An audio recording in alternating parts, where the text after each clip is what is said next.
muslimin pasukan Rasulullah. 3 kali lipat, jauh lebih kuat, lebih banyak daripada pasukan muslim, pasukan Rasulullah. Akan tetapi kehendak Allah Subhanahu wa taala diberikan kemenangan kepada umat muslim karena pada saat peperangan itu ada yang membantu pasukan Rasulullah yang berjubah putih.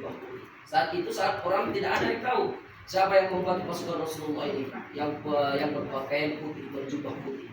Akan tetapi setelah peperangan baru mereka tahu saya yang membantu pasukan Rasulullah itu adalah malaikatnya Allah Subhanahu wa taala.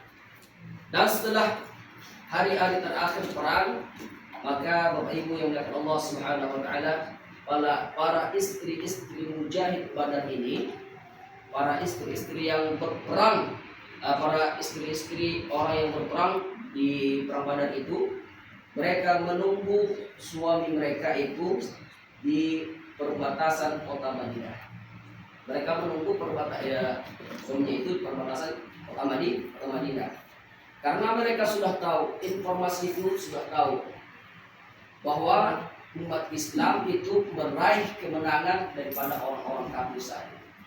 Perang Badar umat Islam menang dari orang-orang kafir saja. Maka istri-istri itu menunggu para suaminya di perbatasan kota Madinah.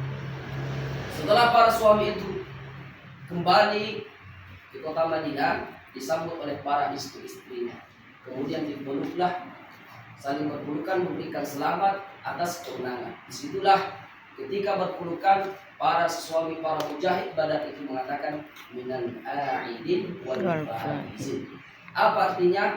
Kami telah datang, kami telah selesai berperang, kami telah kami telah meraih kemenangan atas peperangan.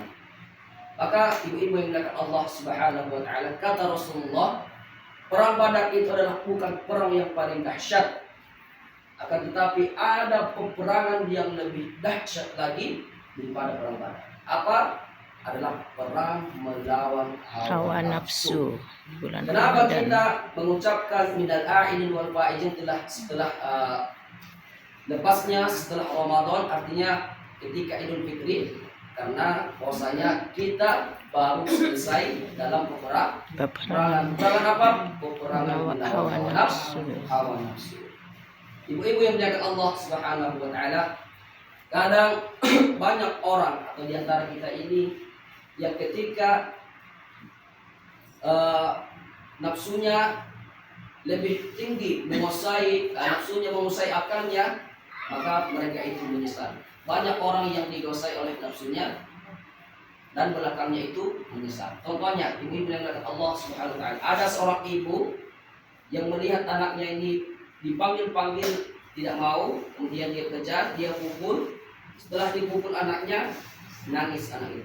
Setelah nangis, anaknya bersandar di dinding, kemudian menatap ibunya, pengen dikasihani, dan kemudian ibunya datang dan berkata menyesal atas perbuatan itu. Kenapalah saya tadi harus memukul anak saya? Menyesal, belakang muncul. Kenapa? Karena tidak dapat melawan dirinya sendiri, tidak dapat melawan hawa nafsunya sendiri, tidak dapat menundukkan hawa nafsunya sendiri. Kemudian ada bapak-bapak di jalan itu, dia membawa mobil tua tahun 92. Tiba-tiba ada mobil tahun 2025, mobil CR-V yang menyalip tiba-tiba. Bapak itu langsung jantungan, terkejut Bu. Karena nafsunya besar, karena tersinggung karena tadi disalip oleh mobil CR-V tadi, maka dia kejar mobil itu. Karena mobil itu adalah mobil tua, maka berasaplah mobil itu. Dipaksakannya mobil tua itu untuk mengejar mobil yang menyalip tadi. Padahal kalau kita bandingkan mobil tahun 90-an sama tahun 2000-an, tidaklah sama atau jauh lebih baik, lebih bagus mobil yang tahun tinggi. Bapak itu sudah tahu, akan tetapi karena dia tidak bisa melawan hawa nafsunya, maka dipaksakannya untuk mengejar mobil. Ujung-ujungnya menyesal, mobilnya rusak. Itulah ibu-ibu yang dimuliakan Allah Subhanahu wa taala.